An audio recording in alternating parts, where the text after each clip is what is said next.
اس سبق میں ہم دو بیسک باتیں پڑھیں گے، عبادت کیا ہے اور اعانت اور نصرت میں کیا فرق ہے۔ لفظ نستعین اعانت سے بنانا، عربی میں دو مشہور لفظ ہیں مدد کے لیے، اعانت اور نصرت، دونوں میں فرق کیا ہے؟ دیکھیے، ایاک نعبد، ہم تیری ہی عبادت کرتے ہیں، یہ نتیجہ ہے پہلی تین آیات کا۔ الحمدللہ، تعریف اللہ ہی کے لیے ہے، رب العالمین، جو تمام جہانوں کا مالک ہے، انہیں سنبھالنے والا ہے، پالنے والا ہے۔ میں بھی تو اسی جہان میں ہوں نا، تو میرا مالک بھی، مجھے سنبھالنے والا بھی وہی ہے۔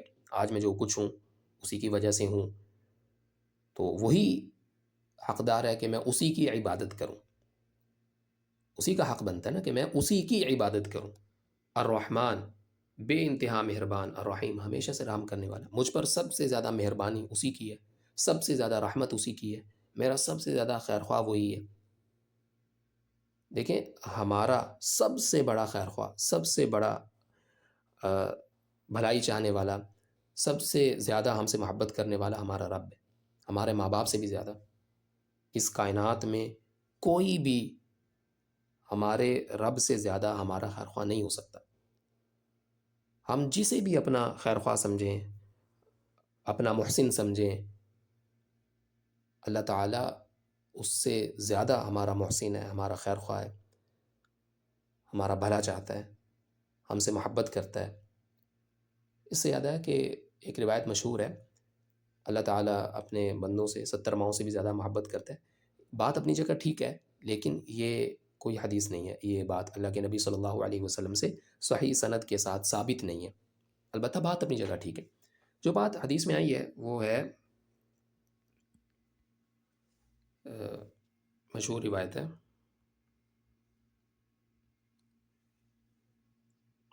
یہ نا صحیح بخاری میں اور صحیح مسلم وغیرہ میں، قدیم علی النبی صلی اللہ علیہ وسلم صبی، آپ صلی اللہ علیہ وسلم کے پاس کچھ غلام آئے، فَإِذَا امْرَأَةٌ مِّنَ الصَّبْيِ قد تحلو ثديها تسقي اذا وجدت صبيا في الصبي اخذته۔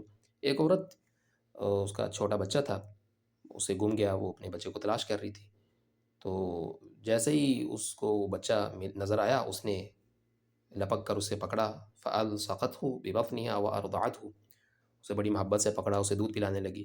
فقال لنا النبی صلی اللہ علیہ وسلم، تو اللہ کے نبی نے ہم سے کہا، أَتَرَوْنَ هَذِهِ طَارِحَةً وَلَدَهَا فِي النَّارِ، کیا تم یہ سمجھتے ہو کہ یہ عورت اپنے اس بچے کو، جسے وہ اتنی شدت سے چاہتی ہے، اتنی محبت کرتی ہے اپنے بچے سے، اس کو آگ میں ڈال سکتی ہے؟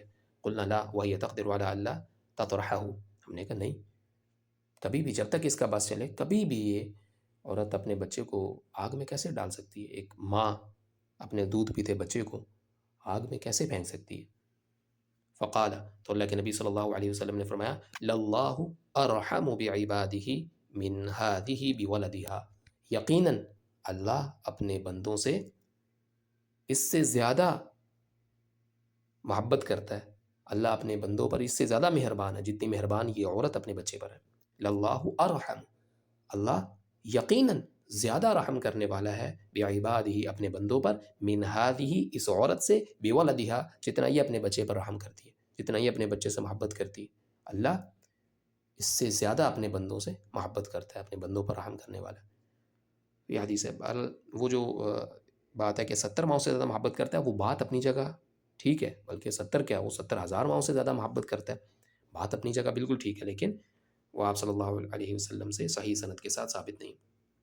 تو جب مجھ پر سب سے زیادہ مہربان ہوئی ہے تو اسی کا حق بنتا ہے کہ میں اسی کی عبادت کروں۔ مالک یوم الدین، بدلے کے دن کا مالک بھی وہی ہے، میں نے حساب بھی اسی کو دینا ہے نا، تو میں اسی کی عبادت کروں گا، وہی حقدار ہے کہ میں اسی کی عبادت کروں، جب میرا حساب اس کے ہاتھ میں ہے، حساب میں نے اسی کو دینا ہے۔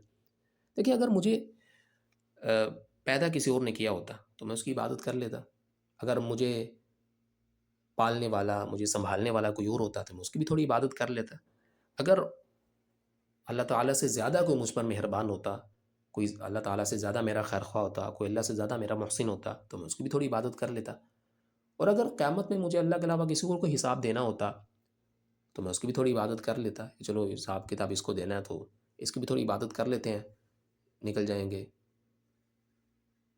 لیکن ایسا نہیں ہے، میرا مالک وہی ہے، مجھے پالنے والا وہی ہے، مجھ پر سب سے زیادہ مہربان وہی ہے، میں نے حساب بھی اسی کو دینا ہے، تو پھر میں کیوں کسی اور کی عبادت کروں، کیوں کسی اور کو اس کی عبادت میں شریک کروں؟ تو ہم اللہ تعالیٰ سے یہ کہتے ہیں کہ جب ہمارا پالنے والا تو ہے، ہمیں سنبھالنے والا تو ہے، ہم پر سب سے زیادہ مہربان تو ہے، اور حساب بھی تجھی کو دینا ہے، تو ایاک نعبد، ہم تیری ہی عبادت کرتے ہیں، ایاک نعبد، ہم تیری ہی عبادت کرتے ہیں۔ دیکھیے رب العالمین، اس میں ماضی آ گیا میرا، ماضی کہ آج تک اسی نے سنبھالا ہے مجھے، آگے بھی وہی سنبھالے گا۔ الرحمن الرحیم، اس میں حال آ گیا، اب بھی مجھ پر سب سے زیادہ مہربان وہی ہے، سب سے زیادہ رحم کرنے والا وہی ہے۔ مالک یوم الدین، اس میں مستقبل آ گیا، فیوچر، کہ آگے میں نے اسی کے سامنے پیش ہونا ہے، اسی کو اپنا حساب دینا ہے۔ تو ایاک نعبد، ہم تیری ہی عبادت کرتے ہیں۔ دیکھیے عبادت کی کئی تعریفات کی ہیں اہل علم نے، جو مشہور ہے وہ شیخ الاسلام ابن تیمیہ رحمہ اللہ نے جو تعریف کی ہے، ان کا رسالہ ہے العبودیہ کے نام سے، تو اس میں، اور ایک ابن مفلح کی تعریف بھی مشہور ہے، پہلے ہم وہ دیکھ لیتے ہیں۔ یہ نا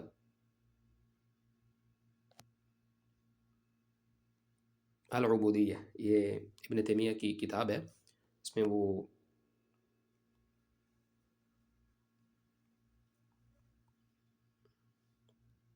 دیکھیے انہوں نے تعریف کی ہے، العبادت ہی اسم جامع، وہ ایک عبادت ایک جامع نام ہے، اسم جامع، ایک جامع نام ہے، لکل ما یحبہ اللہ ویرضاہ، ہر اس چیز کے لیے، ہر اس عمل کے لیے جو جسے اللہ نے پسند کیا اور جسے اللہ راضی ہوتا ہے، من الاقوال والاعمال الباطنۃ والظاہرہ، اقوال ہوں، اعمال ہوں، باطنی ہوں یا ظاہری ہوں۔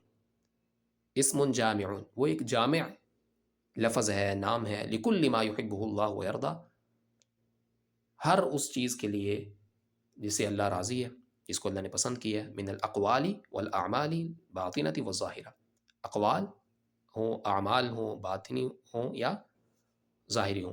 فالصلاۃ والزکوٰۃ والصیام والحج، تو نماز اور زکوٰۃ اور روزے اور حج، اور صدق الحدیث، اور سچ بولنا، و اداء الامانہ، اور امانت داری، امانت ادا کرنا، وبر الوالدین، والدین کے ساتھ نیکی کرنا، وصلۃ الارحام والوفاء بالعہود، اور صلہ رحمی کرنا، اپنے وعدوں کو پورا کرنا، والامر بالمعروف والنہی عن المنکر، اور اچھے کاموں کی ترغیب دینا، برے کاموں سے رکنے کی گزارش کرنا، والجہاد للکفار اور اسی طرح والمنافقین، کفار اور منافقین سے جہاد، یہ سب جو ہے نا یہ عبادات ہیں۔ تو اقوال اور اعمال، زبان سے جو کچھ بولتے ہیں، ایسے ہر وہ بات، ہر وہ ہمارا قول، اور ہر وہ عمل جسے اللہ تعالیٰ پسند کرے اور اس سے راضی ہو، تو وہ کیا ہے؟ عبادت ہے۔ چاہے وہ باطنی ہو، جیسے باطنی سے مراد جیسے اخلاص ہے، اور اسی طرح محبت ہے اللہ تعالیٰ سے، اسی طرح اس کے عذاب کا خوف، یہ سب چیزیں۔ اور ظاہرہ سے مراد جو ظاہر ہے، جیسے حج ہے، زکوٰۃ ہے، روزے ہیں وغیرہ۔ تو یہ ایک مشہور تعریف عبادت کی، اسم جامع لکل ما یحبہ اللہ ویرضاہ من الاقوال والاعمال الباطنۃ والظاہرہ، عبادت نام ہے، ایک جامع نام ہے ہر اس چیز کا جسے اللہ راضی اور اسے پسند کرے، چاہے وہ اقوال ہوں، باتیں ہوں، یا اعمال ہوں، اور باطنی ہوں یا ظاہری ہوں، ٹھیک ہے۔ اور ایک تعریف ابن مفلح کی ہے، وہ یہ تقریباً یہی ہے، ہم اسے بس دیکھ لیتے ہیں، باقی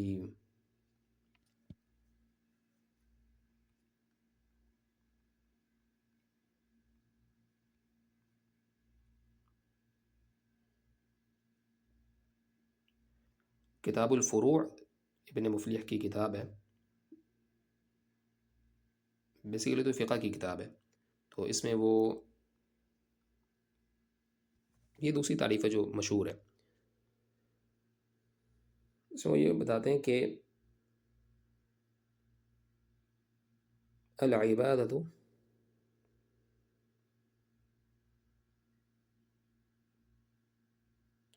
نا وضو کے باب میں وہ نئے العبادت ما امر به شرعا من غیر اضطراد عرفی ولا اقتضاء عقلی. عبادت کیا ہے؟ ما امر به شرعا، جس کا شریعت نے حکم دیا، جس کا شریعت نے حکم دیا. شریعت نے نا یعنی قرآن مجید میں اس کا حکم آیا یا احادیث میں من غیر اضطراد عرفی، یعنی وہ ایسا عمل جو عرف سے ثابت نہیں ہوتا، کہ ایسا نہیں ہے کہ عرف نے اس پر مجبور کیا ہو، عرف عام نے، لوگوں کے تعامل نے اس پر مجبور کیا ہو. ولا اقتضاء عقلی، نہ عقل اس پر مجبور کرے، کہ وہ یعنی عقل سے معلوم نہیں کیا جا سکتا وہ حکم، جو عقل سے معلوم نہیں کیا جا سکتا، اور نہ ہی معاشرے سے اسے معلوم کیا جا سکتا ہے. تو یہ بہرحال اس کو تفصیل میں جائیں گے تو تقریباً وہی ہے جو ابن تیمیہ رحمہ اللہ نے کی ہے تفسیر. ٹھیک ہے، من غیر اضطراد عرفی، بغیر کسی عرفی تعامل کے، اور ولا اقتضاء عقلی، اور بغیر کسی عقلی تقاضے کے. یعنی جو نہ تو عبادت نہ تو عقل سے ثابت ہوگی، اور نہ ہی وہ یعنی ہم خود سے نہیں، مجھے لگتا ہے کہ یہ عمل عبادت ہونا چاہیے تو میں اس کو عبادت بنا لوں، ایسا نہیں ہے. ٹھیک ہے، ایسا نہیں ہوگا کہ میں کہوں کہ میری عقل کہتی ہے کہ یہ عمل بھی عبادت ہونا چاہیے تو میں اسے بھی عبادت میں داخل کر دوں، ایسا نہیں ہے. ٹھیک ہے، اور نہ کہ جی لوگ یہ کر رہے ہیں تو لہٰذا اس کو بھی عبادت بنا دیتے ہیں، ایسا نہیں ہوگا. ٹھیک ہے، ما امر به شرعا، جس کا شریعت نے حکم دیا، جس کا اللہ نے حکم دیا، اللہ کے رسول نے حکم دیا، قرآن مجید میں جس کا حکم آیا، حدیث میں جس کا حکم آیا، جو شریعت نے بتایا وہ. ایسا نہیں ہے کہ معاشرے میں ایک عام عمل چل رہا ہے تو میں کہوں جی یہ بھی عبادت ہے، یا کوئی ہر بندہ اپنے حساب سے، میری عقل کہتی ہے یہ عمل بھی عبادت ہونا چاہیے تو میں اس کو بھی عبادت بنا لوں، ایسے نہیں ہوگا. ٹھیک ہے، ما امر به شرعا، جس کا شریعت نے حکم دیا وہ عبادت ہے. تو یہ دو تعریفات مشہور ہیں اہل علم کے نزدیک، اور بھی کئی تعریفیں کی گئی ہیں. اور دیکھیں اصل میں عبادت جو ہے نا، اخلاص ضروری ہے.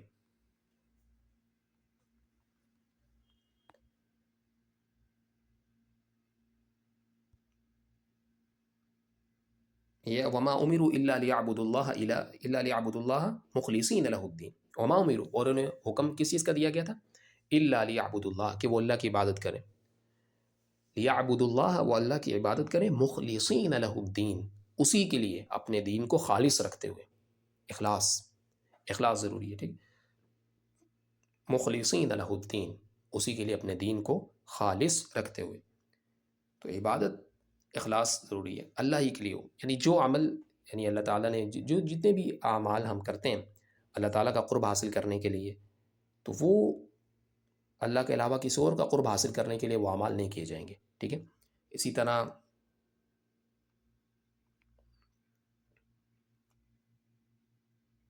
قل انی امرت، ان سے کہو کہ مجھے حکم دیا گیا، ان اعبد اللہ، میں اللہ کی عبادت کروں، مخلصا لہ الدین، اسی کے لیے اپنے دین کو خالص رکھتے ہوئے. اللہ کی عبادت کروں اسی کے لیے اپنے دین کو خالص رکھتے ہوئے. اخلاص یعنی ہر وہ عمل جس کا اللہ نے حکم دیا تو اللہ ہی کے تقرب کی نیت کی جائے گی، کہ میں اللہ کے مزید قریب ہو جاؤں، اللہ کا قرب حاصل ہو، تو اللہ ہی کے قرب کی نیت کی جائے گی، اللہ ہی کو راضی کرنے کی نیت کی جائے گی اس میں. جیسے قل اللہ اعبد مخلصا لہ دینی، ان سے کہو کہ میں اللہ کی عبادت کرتا ہوں مخلصا لہ دینی، اسی کے لیے اپنے دین کو خالص رکھتے ہوئے. اب اس میں دیکھیے یہ کہ عبادت یعنی جتنے بھی اعمال اللہ تعالیٰ کی عبادت ہیں، ہم جس عمل کو بھی عبادت کہتے ہیں وہ اللہ کے علاوہ کسی کے لیے بھی جائز نہیں ہے، اللہ کے علاوہ کسی کے لیے بھی جائز نہیں ہے. اب چاہے ہم اسے یعنی مستقل فائدہ نقصان پہنچانے والا سمجھیں یا نہ سمجھیں، اس سے فرق نہیں پڑتا. جیسے دیکھیے قرآن مجید میں ہے کہ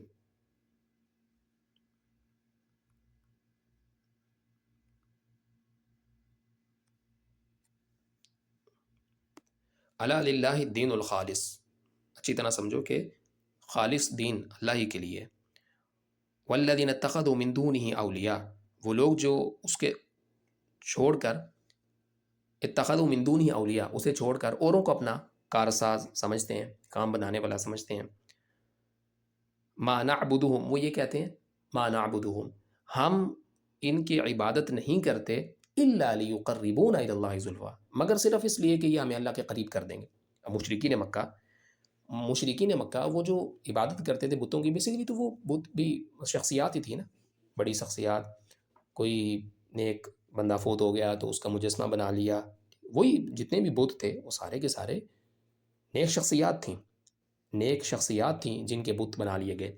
تو ما نعبدہم، اصل میں اتنا تو مطلب بے وقوف وہ بھی نہیں نا کہ وہ یہ کہتے ہو کہ جی یہ جو پتھر کی مورتی سامنے پڑی ہوئی ہے نا، اس پتھر کی مورتی نے ہمیں فائدہ پہنچانا ہے، یہ نقصان پہنچانا ہے، یا یہ بارش برسا سکتی ہے. اتنے بے وقوف تو وہ بھی نہیں ہے نا کہ کوئی یہ کہتا ہو. آج بھی آپ کسی ہندو سے پوچھ لیں، وہ یہ تھوڑی کہتا ہے کہ جو مورتی یہ سامنے میرے سامنے جس مورتی کو میں نے اپنے ہاتھوں سے تراشا ہے یہ بارش برسائے گی. وہ یہ نہیں کہتے.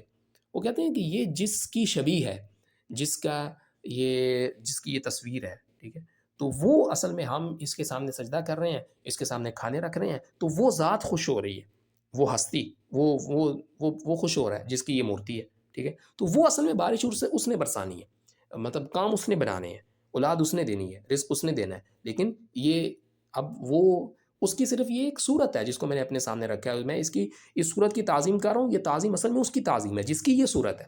وہ یہ کہتے ہیں، ٹھیک ہے. تو مشرکین مکہ بھی یہ کہتے تھے، ما نعبدہم، ہم ان کی عبادت نہیں کرتے، الا مگر اس لیے، ہمارے عبادت کرنے کا مقصد کیا ہے، لیقربونا الی اللہ زلفا، کہ یہ ہمیں اللہ کے قریب کر دیں گے، یہ ہمیں اللہ کے قریب کر دیں گے.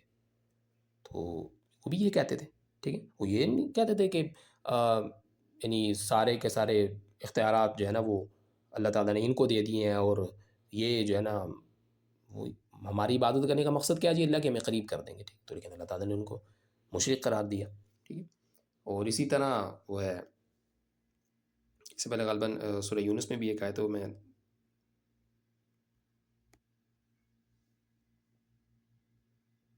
وہ کہتے ہیں وَيَعْبُدُونَ مِن دُونِ اللَّهِ، وہ اللہ کے سوا اوروں کی عبادت کرتے ہیں، مَا لَا يَضُرُّهُمْ وَلَا يَنْفَعُهُمْ، جو نہ انہیں فائدہ نقصان پہنچا سکتے ہیں، نہ انہیں فائدہ پہنچا سکتے ہیں. وَيَقُولُونَ، اور وہ کہتے ہیں هَؤُلَاءِ شُفَعَاؤُنَا عِندَ اللَّهِ، یہ اللہ کے ہماری شفاعت کریں گے. هَؤُلَاءِ شُفَعَاؤُنَا عِندَ اللَّهِ، یہ اللہ کے ہاں ہماری شفاعت کریں گے، سفارش کریں گے، اس لیے ہم عبادت کرتے ہیں. تو مشرکین مکہ جن کی عبادت کرتے تھے اللہ کے علاوہ، ان کا عقیدہ یہ تھا کہ یہ اللہ کے علاوہ ہماری اللہ کے علاوہ ہم ان کی عبادت کرتے ہیں، اللہ کی بھی کرتے ہیں، ساتھ میں ان کی بھی کرتے ہیں. یہ کیا ہوگا کہ یہ ہماری سفارش کر دیں گے، یہ ہماری اللہ کے ہاں سفارش کر دیں گے، شفاعت کر دیں گے، ہمیں قیامت کے دن بچا لیں گے. تو یہ ان کا عقیدہ تھا. بہرحال شفاعت کا جو عقیدہ ہے وہ آیت الکرسی میں جب ہم پہنچیں گے، یا اس سے پہلے ہی سورہ بقرہ میں تھوڑا سا آگے جا کر ایک آیت آئے گی، تو وہاں پر ہم اس کو پڑھ لیں گے.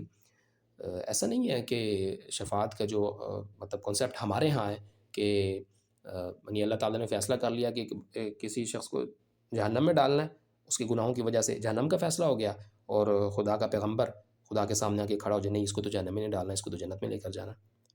تو ہمارا جو کنسیپٹ ہے شفاعت کا، اس میں کیا ہے کہ خدا کے پیغمبر خدا کے فیصلے کے سامنے کھڑے ہو جائیں گے. یعنی اللہ نے فیصلہ کر دیا کہ یہ جہنم کا مستحق ہے، ٹھیک ہے، یہ جہنم کا مستحق ہے، اللہ نے فیصلہ کر دیا. یعنی اللہ نے فیصلہ کر دیا تو وہ جس شخص کے بارے میں اللہ نے جہنم کا فیصلہ کیا وہ جہنم کا مستحق ہے، تو اللہ نے فیصلہ کیا نا. وہ کیا ہوگا کہ اللہ کا رسول، ٹھیک ہے، اللہ کا کوئی نبی اللہ کے فیصلے کے مقابلے میں آ جائے گا، اور کہ نہیں، یعنی وہ اللہ جہنم میں ڈالنا چاہتا ہے اور اللہ کا نبی جنت میں لے کے جانا چاہتا ہے. تو کیا یعنی اللہ کا نبی وہ اللہ سے زیادہ اس بندے پر مہربان ہے؟ یعنی ہمارا جو کنسیپٹ ہے شفاعت کا اس کے مطابق، ٹھیک ہے. بات ایسی نہیں ہے. شفاعت برحق ہے، لیکن شفاعت کا کنسیپٹ جو ہمارے ہیں وہ ایسا نہیں ہے کہ اللہ نے فیصلہ کر لیا جہنم میں ڈالنے کا، اور کوئی نیک بندہ جنت میں لے کر جانا چاہتا ہے اس بندے کو، تو وہ اللہ کے سامنے آ جائے گا، اللہ کے فیصلے کے مقابلے میں آ جائے گا کہ نہیں اس کو تو جنت میں لے کر جانا چاہیے، ٹھیک ہے، اس کو تو جہنم میں نہیں ڈالنا چاہیے، اس کو تو جنت میں لے کر جانا ہے. اور پھر یعنی وہ بندہ وہ اللہ سے زیادہ مہربان ہے، اللہ سے زیادہ رحم دل ہے، اللہ سے زیادہ یعنی اس کا محسن ہوا نا، کہ ایک بندہ اس کو اللہ نے جہنم میں ڈالنے کا فیصلہ کر لیا، لیکن اللہ کے کسی نیک بندے نے اس کی سفارش کر دی، نہیں جی نہیں اس کو تو جنت میں لے کے جانا چاہیے، تو وہ اللہ جہنم میں ڈالنا چاہتا ہے، لیکن وہ بندہ نیک بندہ اللہ کا وہ جنت میں لے کے جانا چاہتا ہے، تو وہ زیادہ اللہ سے مہربان ہوا نا پھر. تو ہمارے کنسیپٹ کے مطابق ایسے ہے، لیکن ایسا نہیں ہے، شفاعت کا معاملہ ایسا نہیں ہے. وہ ہم اس کو ابھی پھر یہ سبق لمبا ہو جائے گا، تو پھر ہم کسی اور سبق میں اس کو ڈسکس کر لیں گے شفاعت بیسیکلی ہے کیا، ٹھیک ہے. ایسا نہیں ہے کہ کوئی اللہ سے زیادہ مہربان ہے اور اللہ سے زیادہ کوئی ہم پر رحم کرنے والا ہے، اللہ سے زیادہ کوئی ہمارا بھلا چاہنے والا ہے. اللہ جہنم میں ڈالنا چاہے گا، لیکن کوئی اور جنت میں لے کے جانا چاہے گا تو وہ جنت میں لے جائے گا. ایسا نہیں ہے. تو دیکھیے بہرحال وَيَقُولُونَ، اور وہ کہتے ہیں هَؤُلَاءِ شُفَعَاؤُنَا عِندَ اللَّهِ، یہ اللہ کے یہاں ہمارے شفاعتی ہیں، سفارش کرنے والے ہیں۔ اور اسی طرح ایک وہ حدیث بھی سامنے رکھنی چاہیے جو مشہور حدیث ہے،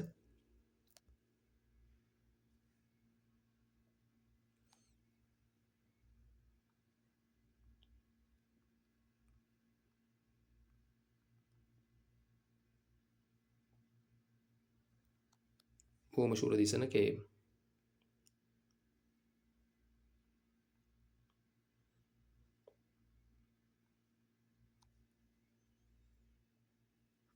یہ دیکھیے یہ صحیح مسلم میں ہے، کان المشرکون یقولون لبیک لا شریک لک، مشرکین بیت اللہ کا طواف کرتے ہوئے کہتے تھے لبیک، اے اللہ ہم حاضر ہیں، لا شریک لک، تیرا کوئی شریک نہیں ہے۔ قال فیقول رسول اللہ، عبداللہ بن عباس کہتے ہیں کہ اللہ کے رسول صلی اللہ علیہ وسلم فرمایا کرتے تھے ویلکم قد قد، رک جاؤ رک جاؤ، یہاں پر نا جب مشرکین یہ کہتے تھے نا لبیک لا شریک لک، تو اللہ کے رسول صلی اللہ علیہ وسلم ان سے کہا کرتے تھے ویلکم، برباد ہو جاؤ، قد قد، رک جاؤ رک جاؤ، ٹھیک ہے، تمہارا بیڑا غرق ہو۔ یہ ایک ویسے ہی جیسے ہم کہہ دیتے ہیں تو یہ بد دعا نہیں ہے، اور جیسے ہم کسی کو کہہ دیتے ہیں بیڑا غرق ہو جائے، کیا کر دیا، تو کوئی غلط کسی غلط کام پر ایسے کہہ دیتے ہیں، تو یہ وہ ایک انداز ہے محاورتاً، ویلکم، تمہارا بیڑا غرق ہو، قد قد، رک جاؤ رک جاؤ، فیقولون، لیکن مشرکین آگے کیا کہتے تھے، الا شریکن، سوائے اس شریک کے، ہوا لکا، جو تیرا، جسے تو نے خود اپنا شریک بنایا، تملکہ، تو ہی اس کا مالک ہے، وما ملک، اس کی ملکیت نہیں ہے، اصل مالک تو ہی ہے، تو نے اس کو اختیار دی ہے، ٹھیک ہے۔ یقولون ھذا وهم یطوفون بالبیت، وہ یہ کہتے تھے بیت اللہ کا طواف کرتے ہوئے، بیت اللہ کا طواف کرتے ہوئے یہ کہتے تھے، صحیح مسلم حدیث نمبر 1185 ہے۔ تو کان المشرکون یقولون لبیک لا شریک لک، مشرکین یہ بیت اللہ کا طواف کرتے ہوئے کہتے تھے لبیک لا شریک لک، اور اس سے آگے جب یہاں تک پہنچتے تھے تو اللہ کے رسول ان سے کہتے تھے کہ رک جاؤ رک جاؤ، یہیں پہ رک جاؤ، اس سے آگے نہ بولو کچھ، ٹھیک ہے، یہی اتنا کافی ہے، یہیں پہ رک جاؤ، یہی تو، لیکن وہ آگے کیا کہتے تھے، الا شریکن هو لک، سوائے اس شریک کے، تیرا کوئی شریک نہیں ہے، الا شریکن هو لک، سوائے اس شریک کے جسے تو نے اپنا شریک بنایا ہے، تملکہ، تو ہی مالک ہے، اصل اختیار تیرا ہی ہے، اصل اختیار تیرا ہے، ٹھیک ہے، تو نے ہی اس کو اختیار دیا ہے، وما ملک، اس کا تو کوئی اختیار نہیں ہے ذاتی، ذاتی وہ تو کچھ بھی نہیں کر سکتا، تملکہ وما ملک، اختیار تیرا ہے، تو ہی اس کا مالک ہے۔ تو وہ تو مشرکین بھی مانتے تھے کہ ہم جن کی عبادت کر رہے ہیں، جن کو ہم سجدے کر رہے ہیں، یہ اللہ کے نیک بندے، ان کو اللہ نے اختیار دیا ہے، ذاتی اختیار ان کا بھی کچھ نہیں ہے، ذاتی طور پہ کچھ نہیں، یہ بھی اللہ کے محتاج ہیں، کر یہ کچھ نہیں سکتے اللہ کی اجازت کے بغیر، لیکن بس ہم ان کی عبادت کرتے ہیں، ان کو سجدے کرتے ہیں، تاکہ یہ، اللہ نے ان کو اختیار دیا ہوا ہے، اللہ نے ان کو اختیار دیا ہوا ہے۔ دلیل کیا ہے کہ اللہ نے ان کو اختیار دیا ہوا ہے؟ دلیل تو کوئی نہیں ہے نا کہ اللہ نے ان کو اختیار دیا ہوا ہے کہ وہ بارش برسا سکتے ہیں یا رزق دے سکتے ہیں، کوئی دلیل نہیں ہے، ٹھیک ہے، کوئی دلیل نہیں ہے کہ وہ بارش برسا سکتے ہیں، رزق دے سکتے ہیں، مثال کے طور پر۔ تو اب مشرکین مکہ کا یہ کنسیپٹ تھا، تو عبادت اللہ ہی کے لیے، مخلصا لہ الدین، یعنی ہر وہ عمل جسے ہم عبادت کہتے ہیں تو اس میں اللہ ہی کے تقرب کی نیت کی جائے گی، اللہ ہی کا قرب حاصل کرنے کی نیت کی جائے گی، اللہ کے علاوہ کسی اور، مثلا قربانی کی عبادت ہے، مثال کے طور پر قربانی کی عبادت ہے، تو اب ہم اگر کوئی جانور ذبح کریں اور اس سے یہ نیت کریں کہ اللہ کے علاوہ کسی اور کو راضی کرنے کی نیت کریں، تو وہ غلط ہو جائے گا نا، اللہ کے علاوہ کسی اور کو راضی کرنے کی نیت کریں گے تو وہ غلط ہو جائے گا، ٹھیک ہے۔ اچھا، اس کے بعد دیکھیے وَإِيَّاكَ نَسْتَعِينُ، ہم تجھ ہی سے مدد مانگتے ہیں، نستعین لفظ بنا اعانت سے، اعانت اور نصرت میں کیا فرق ہے، اس کے لیے دیکھیے ایک کتاب ہے، وہ الفروق اللغوی، بہت اچھی کتاب ہے،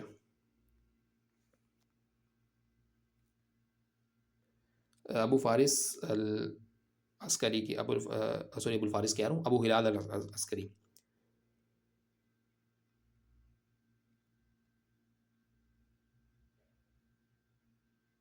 یہ الفروق اللغویہ، یہ بہت بڑے نحوی بھی لغوی ادیب گزرے ہیں، 395 ہجری سے کچھ بعد ان کی وفات ہے، یعنی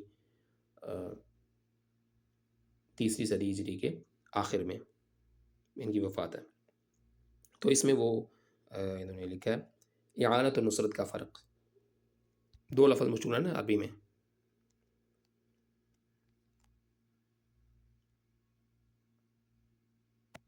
یہ دیکھیے یہ بھی کتاب اچھی ہے، الفروق اللغویہ للعسکری، ٹھیک ہے، یہ بہت اچھی کتاب ہے. اس کے علاوہ ایک اور میں دکھاتا ہوں آپ کو، الفرق بین الاعانت والنصرت. الفرق بین الاعانت والنصرت، اعانت اور نصرت میں فرق. ان النصرت لا تكون الا على المنازع والخصم والمناوی المشاغب. نصرت کیا ہے؟ نصرت اس مدد کو کہتے ہیں جو کسی کے مقابلے میں کی جائے، کسی دشمن کے مقابلے میں، کسی جھگڑا کرنے والے کے مقابلے میں، ٹھیک ہے. اور والاعانت، اعانت کیا ہے؟ تکون علی ذلک وعلی غیرہ. اعانت ہر مدد پر یہ لفظ بولا جاتا ہے، چاہے وہ دشمن کے مقابلے میں ہو یا ویسے ہی ہو، ویسے ہی ہو، ٹھیک ہے. تقول مطلب آپ یہ کہہ سکتے ہیں اعانت علی من غالب، اس میں یہاں پر نا تا کی جگہ ہا ہونا چاہیے، شاید یہ پرنٹنگ کی غلطی ہے. بل اعانہ علی من غالبہ ونازعہ ونصرہ علیہ،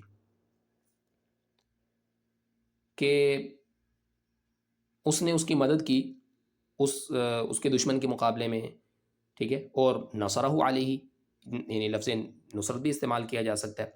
وَأَعَانَهُ عَلَى فَقْرِهِ إِذَا أَعْطَاهُ مَا يُعِينُهُ وَأَعَانَهُ عَلَى الْأَحْمَالِ وَلَا يُقَالُ. اچھا، أَعَانَهُ عَلَى فَقْرِهِ کہ اس نے فلاں کی مدد کی غربت میں، تنگ دستی میں مدد کی. اب یہاں پر یہ نہیں کہا جائے گا نصرہ علی ذلک کہ نصرہ علی الفقر، کہ اس نے اس کی غربت میں مدد کی، تو اس کے لیے لفظ نصر نہیں آئے گا، کیونکہ نصرت آتا ہے کسی دشمن کے، کسی جھگڑا کرنے والے کے مقابلے میں، ٹھیک ہے.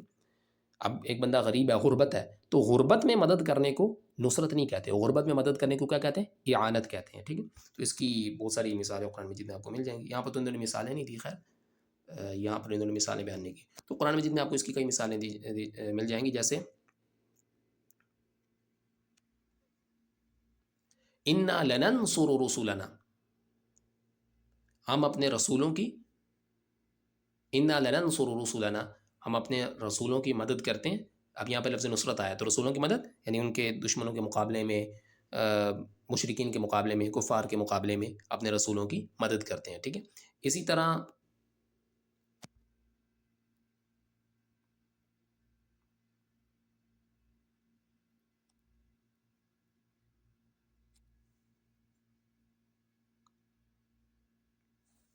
بہت ساری آیات ہیں، ٹھیک ہے، بہت ساری آیات ہیں اس میں.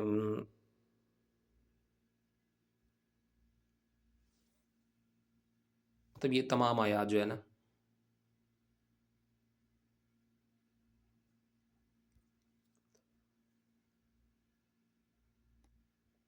وَاذْكُرُوا إِذْ أَنْتُمْ قَلِيلٌ مُسْتَضْعَفُونَ، یاد کرو جب تم تھوڑے سے تھے، بڑے کمزور تھے، فی الارض زمین میں. تخافون یتخطفکم الناس فآواکم، ہر وقت خطرہ رہتا تھا تو اس نے تمہیں ٹھکانہ دیا. وَأَيَّدَكُمْ بِنَصْرِهِ، اور اس نے اپنی مدد سے تمہیں تقویت دی، تمہیں مضبوط کیا، تمہیں سپورٹ کیا. تو اسی طرح یہ لفظ نصر،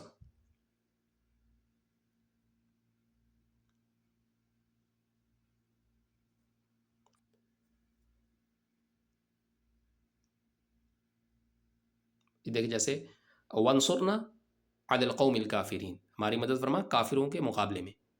وَلَمَّا بَرَزُوا لِجَالُوتَ وَجُنُودِهِ قَالُوا رَبَّنَا أَفْرِغْ عَلَيْنَا صَبْرًا وَثَبِّتْ أَقْدَامَنَا وَانصُرْنَا عَلَى الْقَوْمِ الْكَافِرِينَ، ہماری مدد فرما کافروں کے مقابلے میں. تو یہ مدد لفظ نصرت جو استعمال ہوتا ہے. اسی طرح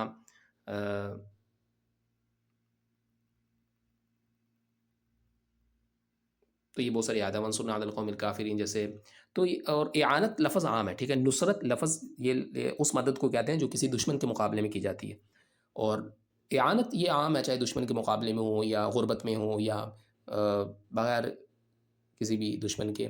تو ہر مدد، عام کوئی بھی مدد ہو تو اس کے لیے اعانت، اور نصرت خاص مدد کو کہتے ہیں جو دشمن کے مقابلے میں کی جاتی ہے، ٹھیک ہے. تو اعانت ذرا عام ہے. وَإِيَّاكَ نَسْتَعِينُ، ہم تجھی سے مدد مانگتے ہیں. اب دیکھیں بات یہ ہے کہ مدد دو قسمیں ہیں نا. ایک تو یہ ہے کہ یہ مطلب قرآن مجید سے ہی معلوم ہوتا ہے، احادیث کے مطالعے سے معلوم ہوتا ہے کہ ایک مدد وہ ہے جو یعنی ہم سمجھتے ہیں کہ ایک عام انسان کے بس میں ہے، جیسے میڈیسن لا دینا، ٹھیک ہے، پانی کا گلاس پکڑا دینا، تو یہ وہ یعنی کوئی کسی کے اگر تعلقات ہیں تو جاب کے لیے اس کو کہہ دینا کہ اسی طرح، تو یہ وہ مدد ہے جو مطلب اسباب کے دائرے میں، اسباب کے دائرے میں کہ بندہ کوئی سبب اختیار کرے گا، ٹھیک ہے، پانی لے آئے گا، کوئی سبب اختیار کرے گا، ٹھیک ہے، میڈیسن لا کر دے دے گا۔ اب ایک ہے وہ اسباب سے باہر، اس کو فوق الاسباب، اسباب سے باہر، جیسے شفا دینا، شفا دینا، صحت دینا۔ اب صحت دینا تو کسی کے بس میں نہیں ہے نا، ہم سمجھتے ہیں کہ عام لوگوں کے بس میں نہیں ہے صحت دینا۔ اب میں عام لوگوں کو چھوڑ کے کسی خاص بندے کے بارے میں عقیدہ رکھوں، کہا دیکھو عام بندے تو صحت نہیں دے سکتے، ٹھیک ہے، جیسے دیکھیں نا پانی کا گلاس پکڑانا تو ہر بندہ پانی کا گلاس پکڑا سکتا ہے، ٹھیک ہے، اور میڈیسن لا کر دینا تو ہر بندہ میڈیسن لا کر دے سکتا ہے، ٹھیک ہے، کوئی بھی بندہ پڑھ لے گا ڈاکٹری، وہ میڈیسن مطلب سجیسٹ کر سکتا ہے کہ یہ میڈیسن کھانی چاہیے اس بیماری میں، ٹھیک ہے، یہ تو ہو گیا۔ لیکن میں کہتا ہوں کہ اگر میں یہ دعویٰ کروں کہ عام بندے تو یہ یعنی ایک خاص بندہ ہے، کسی بھی خاص بندے کے بارے میں یہ دعویٰ کر دوں، چاہے اس کی زندگی میں یا اس کے دنیا سے پردہ فرمانے کے بعد، کہ وہ مجھے صحت دے سکتا ہے، شفا دے سکتا ہے۔ اچھا، تو سوال یہ ہے کہ کیا یہ بات سب لوگوں میں پائی جاتی ہے کہ سب لوگ مطلب آپ کو صحت دے سکتے ہیں، شفا دے سکتے ہیں؟ نہیں، سب لوگ تو نہیں دے سکتے، تو وہ بندہ کیسے دے سکتا ہے؟ اس کے لیے دلیل چاہیے، ٹھیک ہے، یعنی آپ کو اللہ تعالیٰ نے کیسے کہاں بتایا اللہ تعالیٰ نے آپ کو کہ فلاں بندہ وہ شفا دے سکتا ہے، وہ اولاد دے سکتا ہے، ٹھیک ہے؟ ہاں، کوئی سبب اختیار کیا جائے، جیسے ڈاکٹری ڈاکٹری لائن میں وہ کافی سارے مطلب ٹریٹمنٹ ہیں، وہ تو ایک اسباب میں آتا ہے نا کہ اسباب کو اختیار کیا، لیکن ایک بندہ بغیر کسی اسباب کو اختیار کیے وہ بندہ اولاد دے سکتا ہے، یا وہ بندہ رزق دے سکتا ہے، وہ بندہ بارش برسا سکتا ہے، تو یہ عقیدہ میں کیسے رکھ سکتا ہوں بغیر کسی دلیل کے؟ بغیر کسی دلیل کے کسی شخص کے بارے میں یہ عقیدہ کیسے رکھا جا سکتا ہے؟ اور باقی یہ بات الگ ہے کہ وہ مدد، اچھا یہ اس بات سے اس بحث میں پڑھنا ہی نہیں چاہیے کہ کوئی مدد کر سکتا ہے یا نہیں کر سکتا، وہ ایک الگ مسئلہ ہے، ٹھیک ہے۔ بات یہ ہے کہ ہم اللہ تعالیٰ سے کیا کہتے ہیں، وَإِيَّاكَ نَسْتَعِينُ، ہم تجھی سے مدد مانگتے ہیں، یعنی یہ اس مدد کی بات ہو رہی ہے جو عام لوگ ایک دوسرے کی نہیں کرتے، ٹھیک ہے، عام لوگ جو ایک دوسرے کی مدد نہیں کرتے، جیسے عام لوگ ایک دوسرے کی مدد نہیں کر سکتے، جیسے شفا دینا، صحت دینا، اولاد دینا، ٹھیک ہے، اسی طرح بارش برسانا یا رزق دینا کسی کو، تو اسی طرح یہ وہ مدد جو عام معاشرے میں ایک دوسرے کی نہیں کی جا سکتی، ٹھیک ہے، تو اس مدد کی بات ہو رہی نا، ظاہر سی بات ہے، قرآن مجید کے مطالعے سے، حدیث کے مطالعے سے یہ معلوم ہوتا ہے۔ تو یہ مدد جو عام معاشرے میں ایک دوسرے کے لوگ نہیں کرتے، ٹھیک ہے، تو نہیں کر سکتے، ٹھیک ہے، ویسے جو کر سکتے ہیں وہ بھی نہیں کرتے، جو اس مدد کی بات کر رہا ہوں کہ آج کل تو کوئی شخص کوئی مدد کر سکتا ہے وہ بھی نہیں کرتا، ٹھیک ہے، تو مطلب وہ اس مدد کی بات ہو رہی ہے جو لوگ کر ہی نہیں سکتے عام معاشرے میں، جو ایک دوسرے کی مدد کی ہی نہیں جا سکتی، ٹھیک ہے۔ آپ ڈاکٹر کے پاس جا کے یہ تو کہتے ہیں کہ مجھے میڈیسن دے دیں، آپ ڈاکٹر کے پاس جا کے یہ تو کہتے ہیں کہ مطلب یہاں پہ پٹی کر دیں، ٹھیک ہے، اور لیکن آپ ڈاکٹر کے جا کے یہ نہیں کہتے کہ مجھے شفا دے دو، یہ تو آپ نہیں کہتے نا ڈاکٹر کو جا کے، کیونکہ آپ جانتے ہیں کہ ڈاکٹر شفا نہیں دے سکتا، شفا ڈاکٹر کے ہاتھ میں نہیں ہے، ٹھیک ہے۔ اب یہ تو اسی طرح آپ جانتے ہیں کہ بارش برسانا، یہ اب جہاں جو صحیح بارش ہے کہ آرٹیفیشیل آج کل ہے، ٹھیک ہے، وہ اسباب اختیار آپ کو پتہ ہے کہ وہ اسباب اختیار کریں گے، ٹھیک ہے۔ اب ایسا نہیں ہے کہ آپ کسی بندے کو، یعنی آپ محلے میں کسی آپ اپنے ہمسائے کو تو جا کے نہیں کہیں گے نا کہ بارش برسا دے، جو ادارہ ہے اس کام کے لیے اس کو جا کے آپ کہیں تو سمجھ بھی آتا ہے، ٹھیک ہے، لیکن وہ آپ کسی ہمسائے کو تو جا کے نہیں کہیں گے کہ جا کے بارش برسا دے، ٹھیک ہے، آپ کو پتہ ہے کہ وہ اس پر قدرت نہیں رکھتا، ٹھیک ہے۔ تو اب کسی شخص کے بارے میں یہ کلیم کرنا کہ وہ دوسرے شہر میں یا دوسرے ملک میں رہتے ہوئے اور دنیا سے پردہ فرمانے کے بعد بھی، دنیا سے چلے جانے کے بعد بھی، موت کے بعد بھی وہ شخص میری باتیں سن سکتا ہے، ٹھیک ہے، میری مدد کر سکتا ہے، تو اس پر کوئی دلیل نہیں ہے نا، اس پر کوئی دلیل نہیں ہے۔ باقی اور دلیل اس پر نہیں ہے، اور یہ ہے کہ ہم جب اللہ تعالیٰ سے کہتے ہیں کہ ہم تجھی سے مدد مانگیں گے، تو باقی کوئی کر سکتا ہے یہ نہیں کر سکتا، اس سے ہمیں فرق ہی نہیں پڑتا، ٹھیک ہے، اس سے ہمارا کوئی غرض نہیں ہے، کوئی مدد کر سکتا ہے یہ نہیں کر سکتا۔ بہرحال جو ایک عام معاشرے میں ایک دوسرے کی مدد کی جاتی ہے وہ تو ہم ٹھیک ہے ایک دوسرے کی مدد کرتے ہیں اور وہ تو جائز ہے، لیکن اس سے اوپر جا کے فوق الاسباب وہ ہم اللہ ہی سے مدد مانگیں گے، وَإِيَّاكَ نَسْتَعِينُ، ہم تجھ ہی سے مدد مانگتے ہیں۔ تو اعانت ہر مدد کو کہتے ہیں، چاہے وہ دشمن کے مقابلے میں ہو یا ویسے ہو، ٹھیک ہے، اور نصرت اس مدد کو کہتے ہیں جو دشمن کے مقابلے میں کی جاتی ہے۔ تو ایاک نعبد، ہم تیری ہی عبادت کرتے ہیں، وایاک نستعین، اور تجھی سے مدد مانگتے ہیں۔ تو یہ کیا ہے، یہ دعا کا طریقہ بھی ہے کہ پہلے ایک سامنے والے کی تعریف کی جاتی ہے، کسی سے کوئی کام ہو تو سب سے پہلے ہم اس کی کیا کرتے ہیں، تعریف کرتے ہیں کہ آپ بہت اچھے انسان ہیں، آپ کے بارے میں بہت تعریفی کلمات سنے ہیں لوگوں سے، آپ نیک دل انسان ہیں، ٹھیک ہے. اس کے بعد پھر کیا ہے، اپنا اس سے تعلق بیان کرتے ہیں کہ میں فلاں شخص کے ریفرنس سے آیا ہوں آپ کے پاس، ٹھیک ہے، میرا آپ سے فلاں تعلق ہے.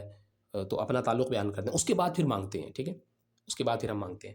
تو یہ کیا ہے، یہ الحمدللہ، یہ اللہ تعالیٰ کی حمد ہے، الحمدللہ رب العالمین الرحمن الرحیم، یہ ثنا ہے، ٹھیک ہے، مالک یوم الدین، یہ تمجید ہے. اور پھر کیا ہے، یہ مطلب تینوں آیات تعریف ہے نا اللہ تعالیٰ کی. اس کے بعد ایاک نعبد، ہم تیری ہی عبادت کرتے ہیں، وایاک نستعین، اور تجھی سے مدد مانگتے ہیں. تو یہ ہم اپنا تعلق بیان کر رہے ہیں اللہ تعالیٰ سے، یہ ہم اپنا اللہ تعالیٰ سے تعلق بیان کر رہے ہیں.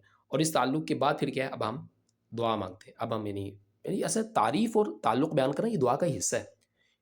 یعنی تعریف کرنا اور اپنا تعلق بیان کرنا یہ بھی دعا کا ہی حصہ ہے. تو یہ شروع سے دعا ہی ہے الحمدللہ، یہیں سے دعا شروع ہو جاتی ہے، ٹھیک ہے. بہرحال یہ بیسیکلی پہلی 3 آیات تعریف ہیں، اور چوتھی آیت میں ہم اپنا تعلق بیان کرتے ہیں کہ ہم تیری ہی عبادت کرتے ہیں اور تجھی سے مدد مانگتے ہیں، تجھی سے مدد مانگتے ہیں. اچھا، اس کے بعد پھر ہم کیا مانگتے ہیں، ہدایت. اب ہدایت کی اقسام ہیں، وہ ہم اگلے سبق میں پڑھ لیں گے کہ ہدایت کی اقسام کتنی ہے، ہدایت کے درجات کتنے ہیں، اور یہ ہم اگلے سبق میں پڑھیں گے انشاءاللہ.